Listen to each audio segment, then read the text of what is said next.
Like and follow if you love horror. Lost. Enos looked back for only a second as he watched the door. You act as if Liddy is already dead.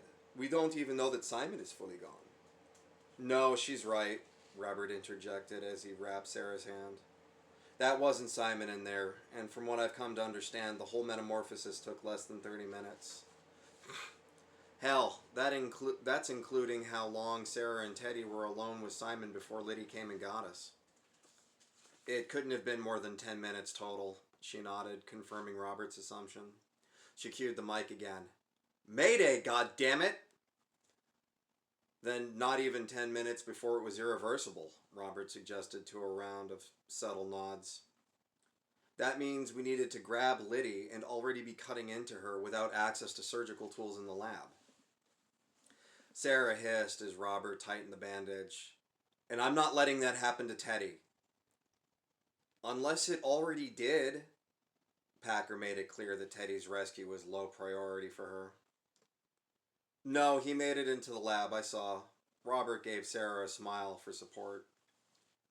At that moment, Sarah's prompts over the radio were met with a strange droning whisper, as though thousands of voices whispered in unison at barely perceptible volumes. The crew exchanged glances. It's just some kind of interference, Sarah dismissed it. We're not seeing something. Enos went back to the original conversation. By the time Simon stepped out of the lab, the claws on his hands were nearly 30 centimeters long. He certainly didn't have claws when we were there with him in the lab. Perhaps 10 full minutes before they were that long? Robert whistled. That's fucking fast. Not just fast, noticeably so. Growth could be witnessed with the naked eye, approximately 3 centimeters a minute, Enos added. We haven't recorded anything that grows on that biological level like that. There are only rumors of surgical rot during the Civil War that grew fast enough for the naked eye to see it. Sarah considered this. This was beyond the normal confines of nature.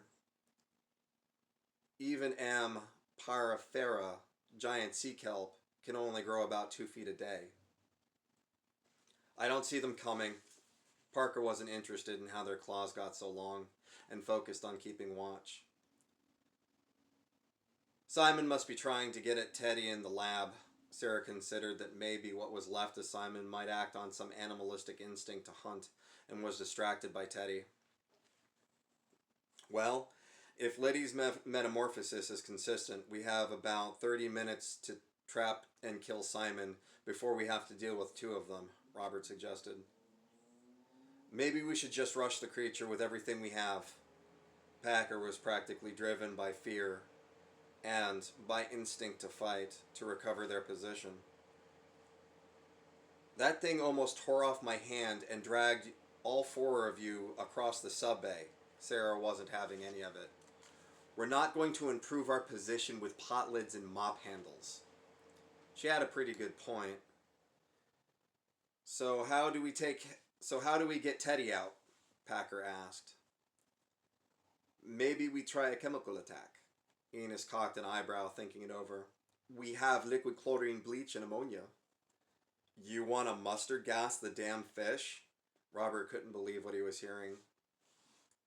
Chlorine gas is pretty toxic to all organic life. Enos defended his idea. We flood the sub-bay with it. Teddy should be safe in the lab. It's airtight after all. We lock ourselves in the habitat unit, wait 20 minutes, then do an emergency air vent. There was a moment while everyone considered it. It didn't seem so unreasonable, and they could all use items they had on hand. All right, let's talk delivery system. Sarah came round to the idea, but knew it needed to be executed practically. We're in confined space, the gas will spread quickly, and that shit is seriously bad news.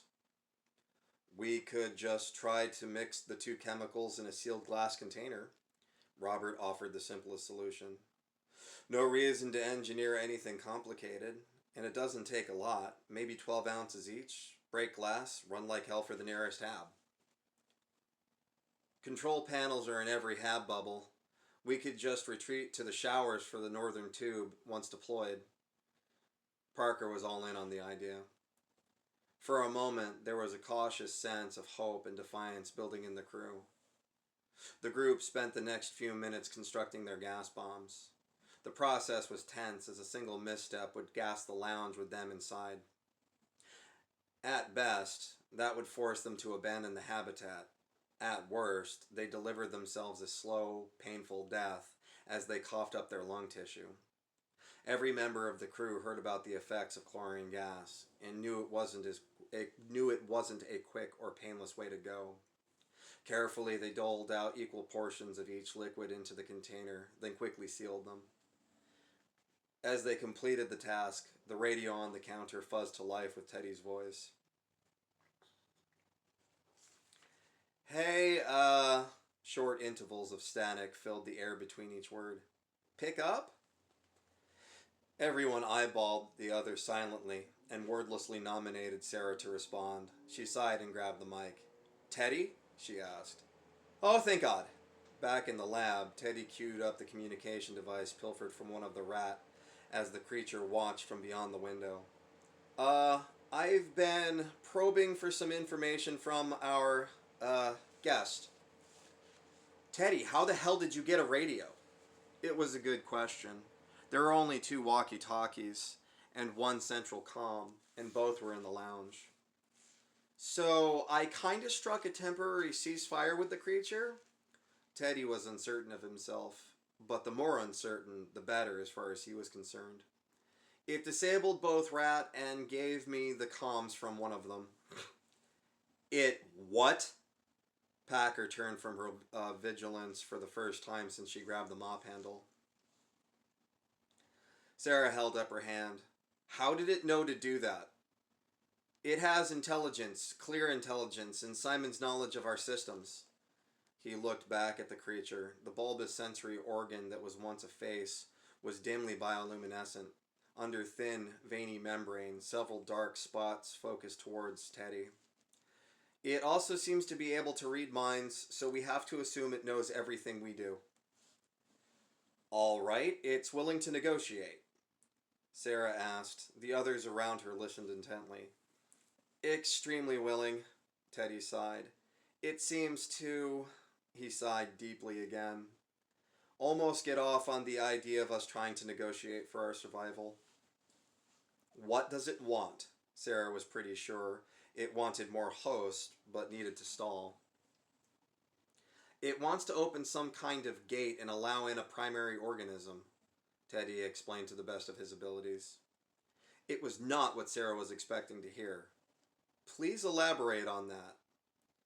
It refers to the lightless conditions of the Challenger Deep as a door, Teddy explained. The teddy fish and their mutated hosts are some kind of secondary organism. It says it's trying to use us to express itself so it can open the door. So it infects a host, that host becomes a puppet, and the puppets are used to open some kind of portal? To where? Another world? Sarah asked. I'm unsure. Its intellect is pretty alien. Teddy tried his best to go over everything in his head so he could explain it to Sarah as clearly as he understood it. It says it, and by it means the primary organism, moves through darkness. It could come from an undiscovered place deeper than the Challenger, or a vacuum of space, or another planet with deep water and high pressure. It could mean another dimension. So somewhere there is, what, a female of the species, a giant anglerfish waiting for us to attach ourselves to it? Sarah worked loosely with the terms Teddy was describing to her, like a game of telephone. Sadly, I don't believe the primary organism is the fish I was hoping for. Teddy sunk in a bit into guilt. He still felt like his drive and curiosity led to this. It said it was waiting beyond the door, the darkness trying to understand me. The teddy fish were just common male anglers at one point. It used some kind of influence to mutate them in a way that mutated Simon. They were just a convenient delivery mechanism so we could usher its arrival. Focus, Theodore. We're a little beyond self-pity. She could hear the tone in her subordinate's voice. Did it tell you how the door